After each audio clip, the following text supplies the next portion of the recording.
In this lecture, we are going to discuss about symmetry and the introduction to the group theory. So, uh, at first, I will show you some pictures. You see that this is a picture of aloe vera plant, and this is a picture of some window in a cathedral. Now, by observing this picture, it is our sense, and we often say that this image is symmetric in nature, or this image of a particular window is symmetric in nature. And in fact, there are many objects in our nature that are symmetric in nature. So, what is the meaning of symmetry that I will going to discuss now. So, symmetry, and the meaning of symmetry is equal measure. Symmetry originates in geometry. That is, we can explain the symmetry in terms of geometry, and we have a sense that an isosceles triangle is more symmetrical than an arbitrary triangle. Suppose you are drawing a triangle arbitrarily, then you will say that isosceles triangle is more symmetrical compared to that of an arbitrary triangle. And similarly, an equilateral triangle is more symmetrical than an isosceles triangle. Let us show you the figure. This is an isosceles triangle and this is an equilateral triangle. Now, you consider that compared to any arbitrary triangle, this triangle is more symmetric, and equilateral triangle is more symmetrical than an isosceles triangle. We also feel that a pentagon is more symmetrical than a square, and a hexagon is more symmetrical than a pentagon, and in general an n plus 1 sided regular polygon is more symmetrical than an n sided regular polygon. And finally, we can say that a circle is more symmetrical than any regular polygon. So, this is our sense, that is without any logic we say that some objects are more symmetrical compared to the other objects. Now, what is the reason behind it? So, that we will explain from the viewpoint of geometry. So, n-sided regular polygon is left unchanged by rotations through any angle that is an integer multiple of 2 pi by n, and there are n of these rotations. So, suppose you draw a n-sided regular polygon. So, in general we are saying that n-sided, it may be a pentagon, it may be a hexagon. So, the number of sides are n, and you draw the figure in a paper, and you consider that there is an axis passing through the center of the polygon. Now, suppose through that axis you just imagine that you are rotating that polygon through that particular axis which passes through the center, and you will observe that the polygon is left unchanged. That is, if you number the particular corners, that is, suppose if you index them like A, B, C, D, E, F. So, if you rotate the figure around the axis, that indexing may change, but the figure will remain unchanged. That is, if it is a pentagon and if we rotate the pentagon about an axis and with a particular angle, that is integer multiple of 2 pi by n. For pentagon it will be 2 pi by 5, for hexagon it will be 2 pi by 6, for square 2 pi by 4, etc. So this is the value of the angle through which you have to rotate that figure through the axis passing through the center, and we will observe that the figure is left unchanged. And you will find that there are n number of such rotations.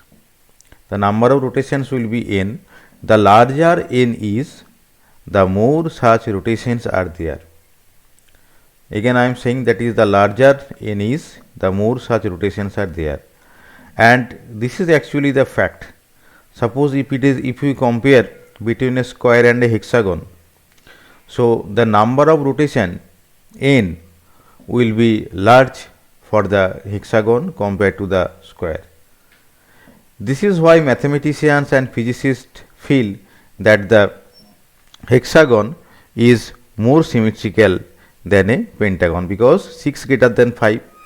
For hexagon n is equal to 6 and for pentagon n is equal to 5. So that is the reason why we feel that some objects are more symmetrical compared to other objects. Now let us go something deeper behind these concepts. So let us consider two triangles that I have shown you before. That is, first one is the isosceles triangle and second one is the equilateral triangle. And what is our aim? We will try to find different types of operations that actually keeps the this figure invariant, or the figures are invariant under the operation of such type of transformations. So at first we are considering the isosceles triangle, and we consider the reflection operation, and if we apply the reflection operation, then the set of transformation that leave the isosceles triangle invariant is I comma R, where I denotes the identity transformation, that is the transformation that does nothing. So we will do nothing. So if we do nothing, then naturally the triangle will shape of the triangle will remain invariant because we are doing nothing. And another operation is reflection. So how this reflection operation is applied, that I will show now. Suppose this is an isosceles triangle ABC, and you are putting a mirror over here. That is, this is a, suppose this is a mirror, and if we put a mirror here, then what will happen? That is, there will be reflection. So under the reflection, the point B that will come here and point C will come here, but although the indexing will change, but the shape of the isosceles triangle will remain invariant. So we call this operation a reflection transformation sigma BC, as the point B and C interchanges their position under the operation of the reflection. So to denote this particular operation, we are using a symbol sigma BC, but sometimes we also use a symbol small r also. So whatever the symbol is, but the fact is that if we apply the reflection operation, the isosceles triangle, the shape of this triangle remains invariant. So ultimately there are two operations, that is, first operation is I, that means identity operation, and the second operation is R, that is reflection operation. So these are the ultimately the set of operation under which the isosceles triangle is invariant. And here a point should be mentioned, that is a reflection followed by a reflection has the same effect as the identity transformation. This concept is very important concept. I am again repeating this sentence, that is a reflection followed by a reflection. It means that we have to do the reflection operation 2 times. Then we will observe that it is same as identity transformation, and you can easily understand if you carefully look at this figure. Suppose this is a mirror and we are operating the reflection operation. So under the first reflection operation, so B will go here, that is in place of C, and C will come here, that is in place of B. Then if we again put a mirror here and do the same reflection operation, then what will happen? So under the first operation C comes here. So after the second operation, C will again go here and B will again come here. So ultimately we will obtain the figure that we had initially. So ultimately we can say that if we that is if there is a reflection followed by another reflection, then it has the same effect as the identity transformation, and we write this statement as R dot R is equal to I. Next we will consider the equilateral triangle, and we will find the number of operation by which the equilateral triangle is left invariant. So let us describe with some figure. So this is the first figure. So in case of isosceles triangle, you see that we have considered reflection operation. This is the reflector. But in case of equilateral triangle, there may be 3 reflection operation. We can put the reflectors in this way, that is this is the first reflector, and here we are denoting the reflection operation by sigma BC, that is B and C will interchange their position through this reflector.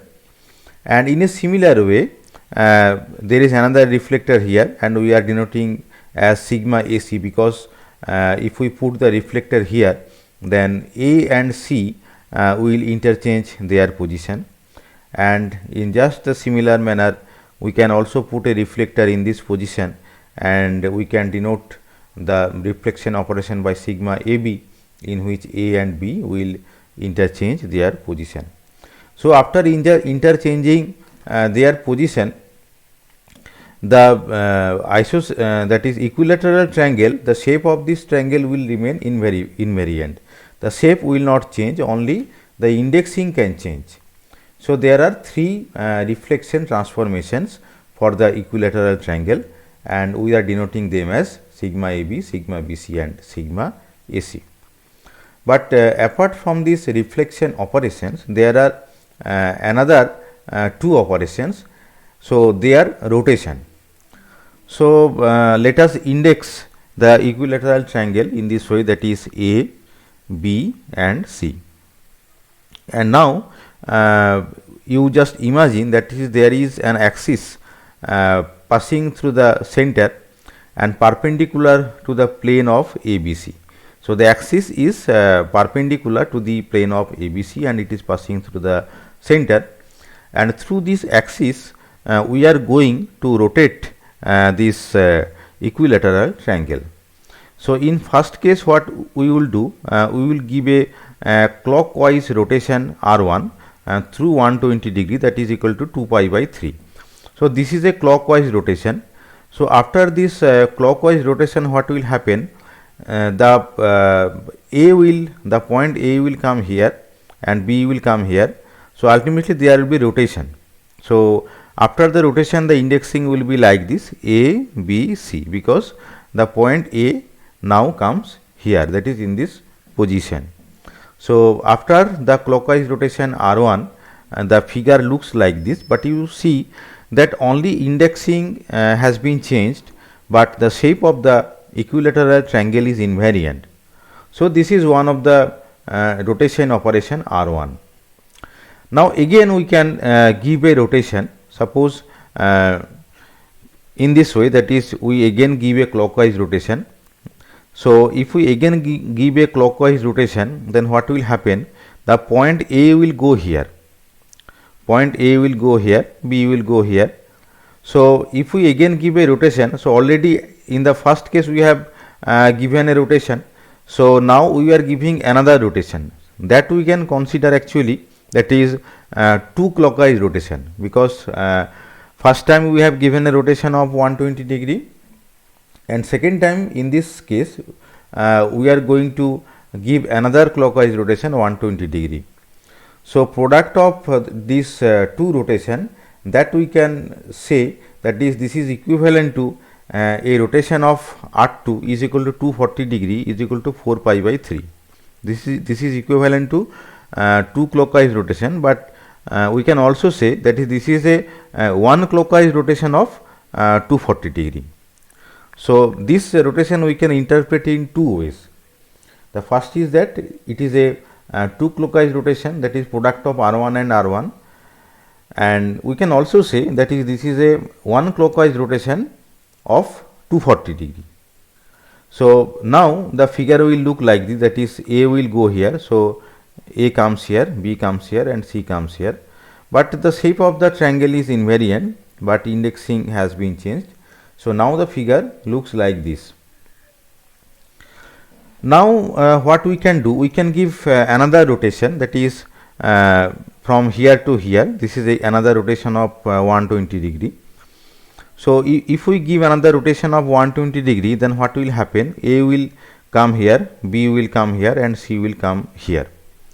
So ultimately if we give another rotation, so we have total applied 3 120 degree rotation, it means 360 degree rotation. So after 360 degree rotation, what will happen? That is, initial, we will obtain the initial figure, that is A, B and C. We will obtain the initial figure that was in the first case, that is that was the indexing A, B and C. So we have obtained the initial figure. But here the point to be noted, that if we obtain the initial figure, then we can say, suppose this was the initial figure and we are doing nothing. If we are doing nothing, then the shape of the figure will be unchanged. So doing nothing is also an operation. We have to know it, that is, doing nothing is also an operation, and we denote this operation by I.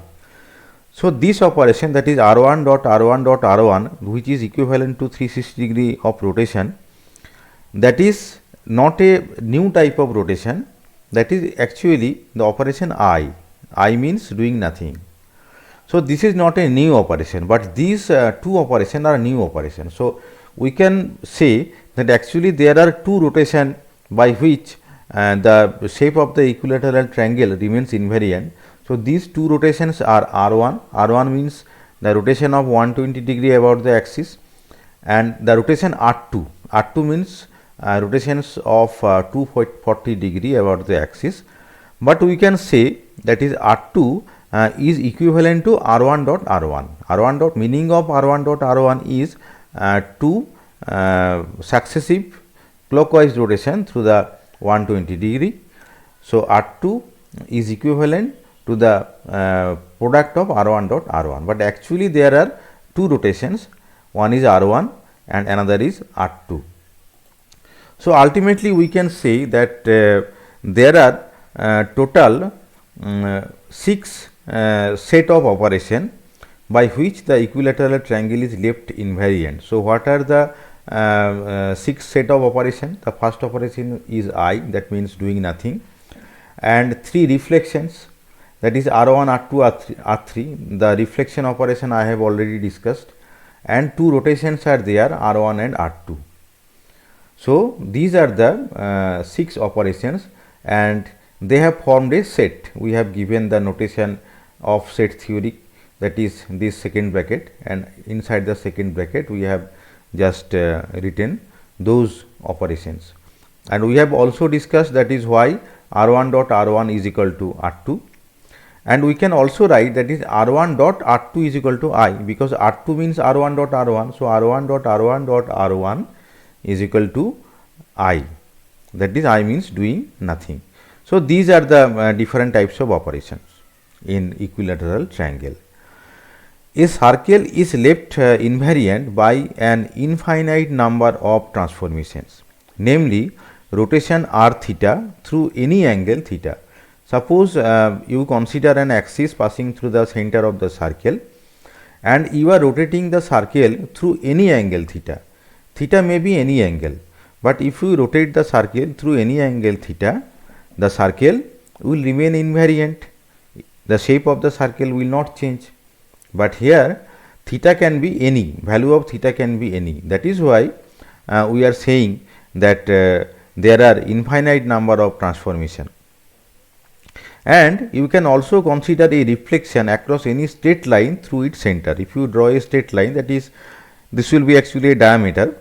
So, you can draw any number of diameters, and along that diameter if you put a mirror, then again the circle will remain invariant.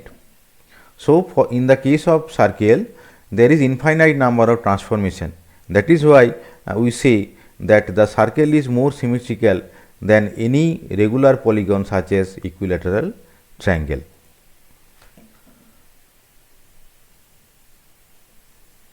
So, we can say that different types of operations, it means there may be rotations, there may be reflection, there may be inversions. These operations if we carry out on a system, so this system will become a physically indistinguishable copy of itself. So, we have to identify all such operations that carry the system into a physically indistinguishable copy of itself. Actually, these operations are sometimes known as symmetry operations. And the study of the properties of the complete set of such operations forms one application of group theory. So, this is one of the application of group theory to investigate into the set of such operations by which a system is left invariant. But group theory itself is a much larger subject and of great importance in its own right. So, group theory itself is a much larger subject and of great importance in its own right. Now, we have already discussed symmetric properties and we have discussed symmetry properties in some geometrical figures, but the symmetry operation can also be applied in case of atoms or molecules. So, we can again apply rotation, reflection, inversions that transform physical objects, for example molecules, into physically indistinguishable copies of themselves, so that only the labeling of identical components of the system changes, that is labeling or indexing changes, but the shape remains invariant. For differently shaped molecules, there are different sets of operations. So, if you consider different types of molecules, then naturally there will be different sets of such operations. But in each case, it is a well defined set. But whatever be the structure of the molecule, if you find the number of operation, it will form a set and it will be a well defined set. And with a little practice, all members of each set can be identified. So, we can identify all members of such set. So, how we can apply the symmetry operation, that I will discuss now. So, as simple examples, we may consider the hydrogen molecule and the ammonia molecule. So, let us show you the structure of hydrogen and ammonia. This is hydrogen molecule and this is ammonia molecule.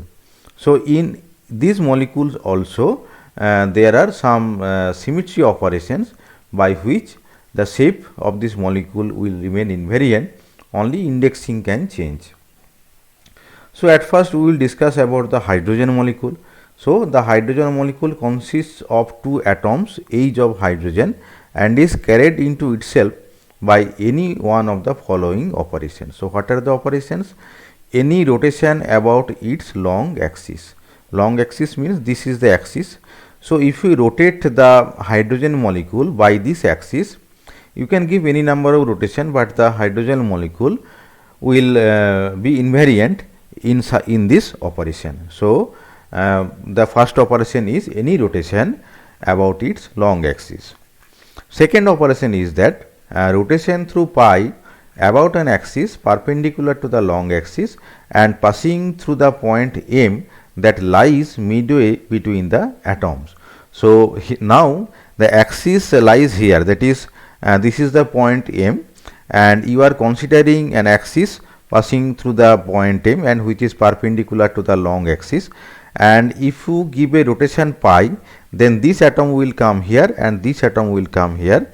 So in this way the shape of the molecule remains invariant. So this is the second operation. Now the third operation is inversion through the point M.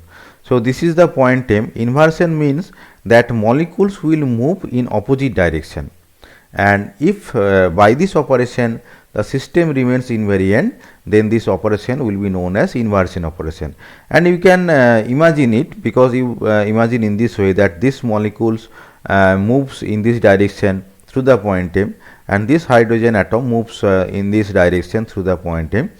Then we again get the same shape of the molecule. That is why this is the third operation by which the molecule remains invariant. And the next operation is reflection in the plane that passes through M and has its normal parallel to the long axis. It means that you just put a reflector along the perpendicular to the long axis. It means by this line you put a reflector. So if we put a reflector in this position, then this molecule after the reflection comes here, and this atom after the reflection comes in this position, and by the operation of the reflection this hydrogen molecule remains invariant, only indexing changes. So these are the number of operations by which the hydrogen molecules remain invariant. Now we consider the ammonia molecule. So the structure of the ammonia molecule is like this. It is a tetrahedron structure. This is the nitrogen molecule, and these three hydrogen molecule remains in a particular plane, and these three hydrogen atoms actually forms an equilateral triangle, and this is the nitrogen atom. So in the base there are three hydrogen atoms forming an equilateral triangle, and the whole structure is known as a tetrahedron structure. Here N is seated as the fourth vertex of the tetrahedron, and three hydrogen atom forms an equilateral triangle. The set of symmetry operations on this molecule is limited to rotations of pi by 3 and 2 pi by 3 about the axis joining the centroid of the equilateral triangle to the nitrogen atom. So if we consider an axis that passes through the center of this equilateral triangle and along this nitrogen atom. So you have to consider an axis that starts from the nitrogen atom and then it passes through the center of the equilateral triangle, and if we rotate the tetrahedron through this axis, then you will observe that rotations of pi by 3 and 2 pi by 3, if we apply this rotation, two rotations, then this atom this molecule will remain invariant. And there are another three reflection operation. This reflection operation we have already discussed in case of equilateral triangle. So just in a similar way you have to put three reflectors, that is one in this position, another in this position, and another in this position. So you have to put three reflectors, and three reflections will be there by which the molecule remains invariant. So total 5 operations, and if you include the I operation, so then there will be 6 operations. so by which the system remains invariant. So these are the all possible operations. Once all the possible operations in any particular set have been identified, you just focus on this particular word all. It means your task is to find all the possible operations in any particular set. You have to find all the operations. It must follow that the result of applying two such operations in succession will be identical to that obtained by the sole operation of the some third operation in the set. It means that we have already discussed. Suppose if we operate R1 two successive times, that is at first R1 then again R1 operation, then we can say that these two successive operations of R1 is equivalent to R2.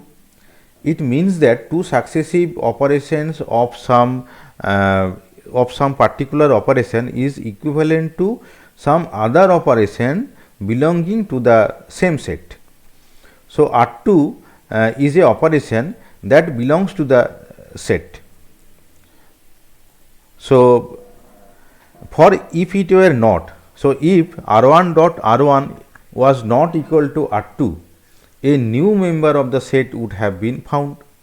So if R1 dot R1 is not equal to R2, then what will happen actually? You can find a new member of the set, but we have already said in the beginning that you have already identified all possible operations. So if we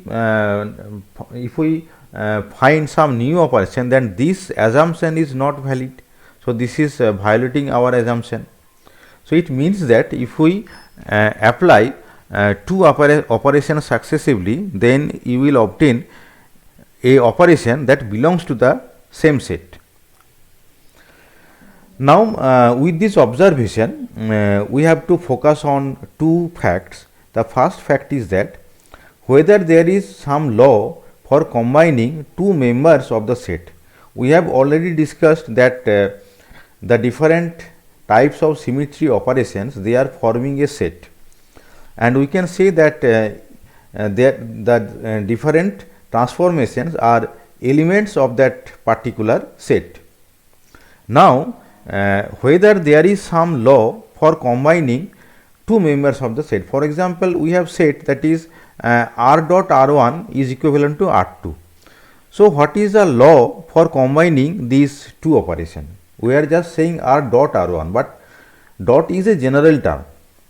We can also say that this is the product of R1 dot R2, but product means it is not actually the multiplication.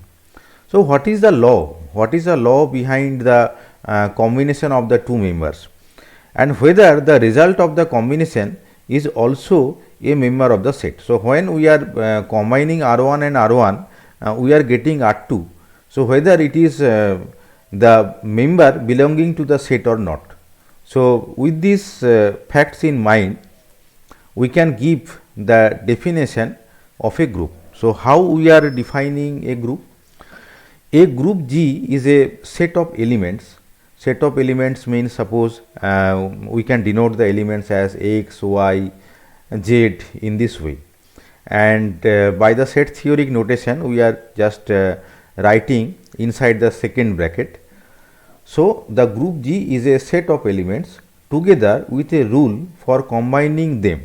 So there must be some rule for combining them that associates with each ordered pair XY a product or combination law X dot Y for which the following conditions must be satisfied.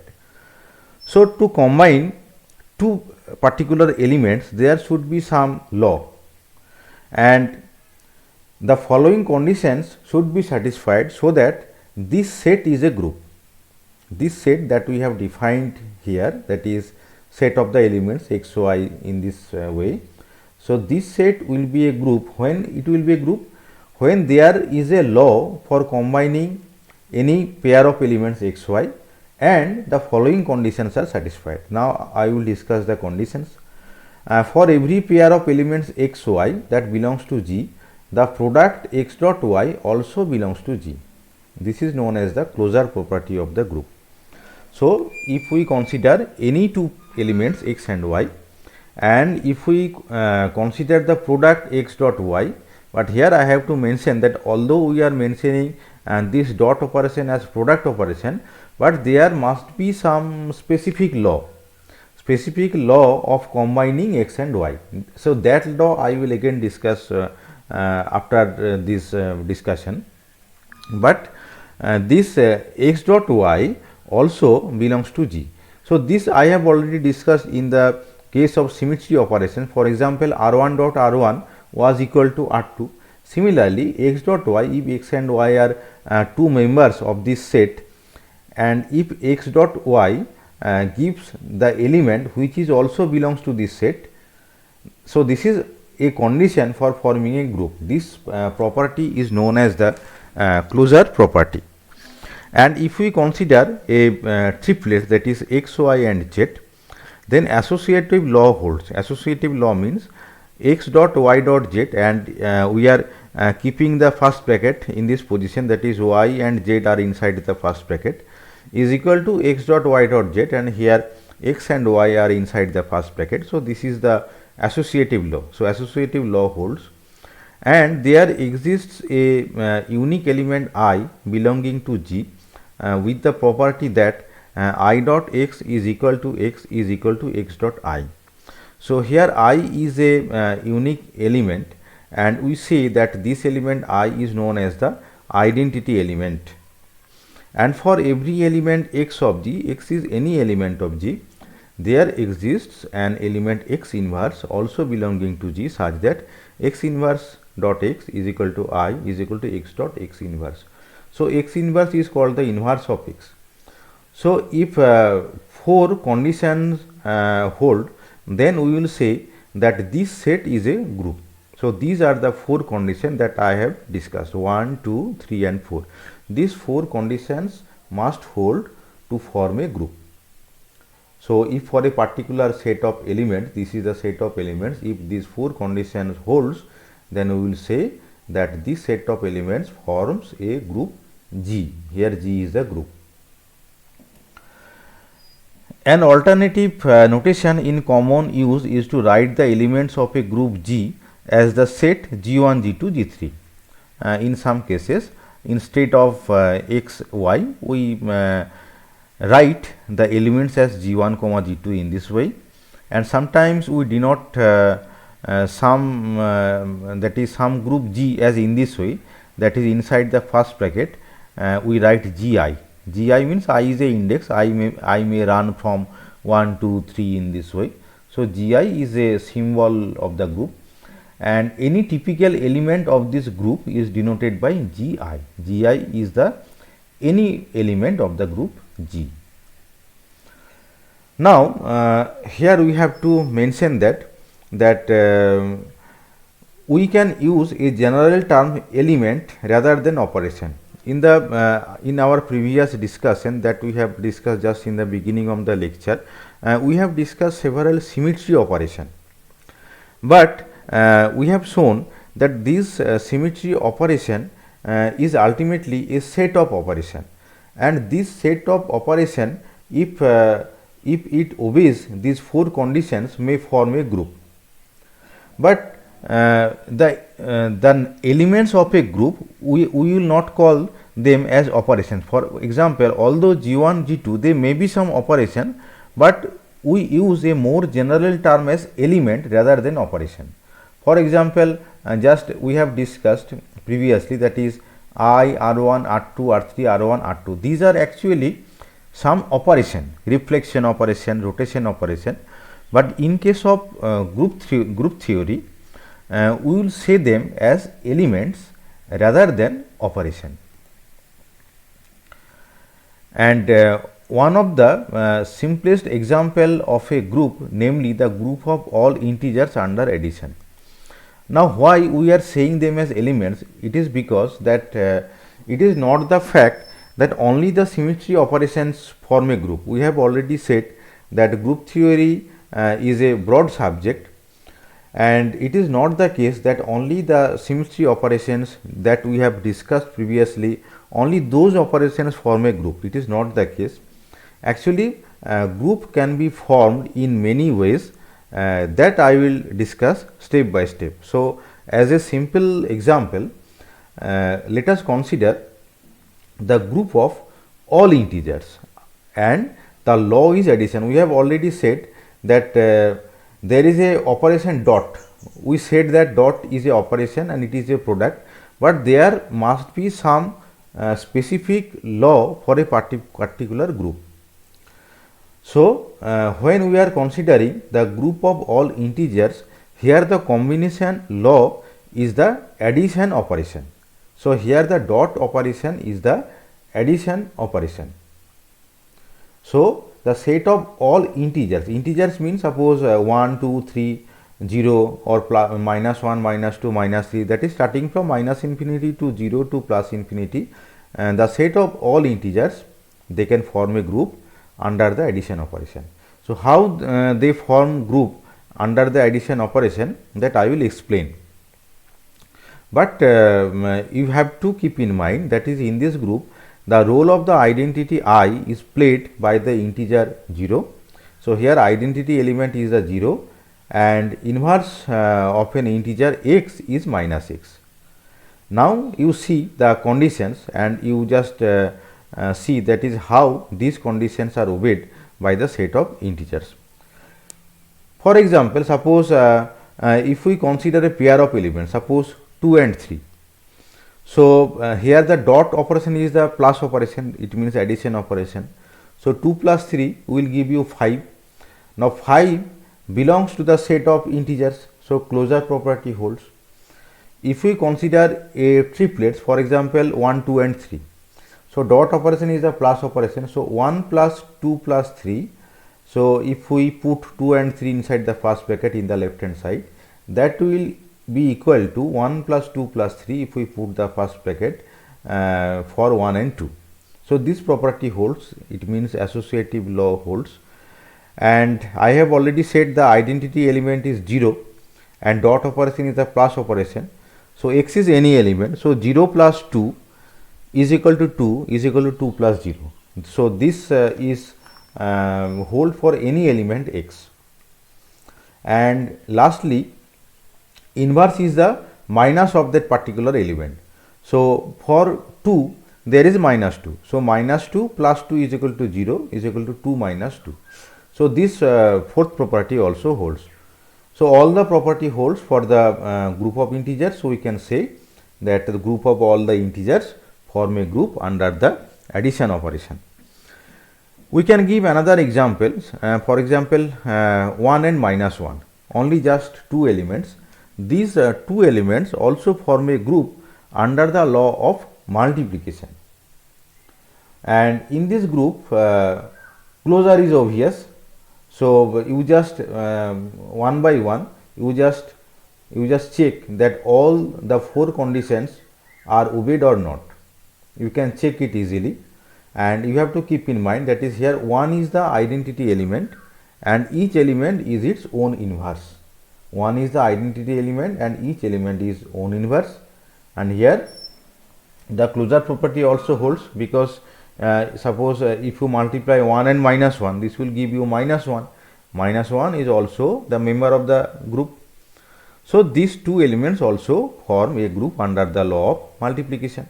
So, in this way there are several examples of the group, and in our next lectures we will discuss those groups.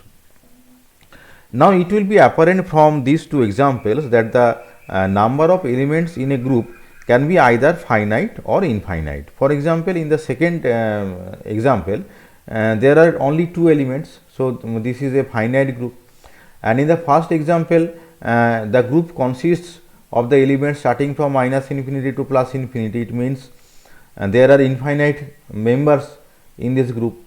So, this is an infinite group, and in case of finite group, the number of elements it contains is called the order of the group. This is very important sentence, and the number of elements it contains in case of finite group is called the order of the group.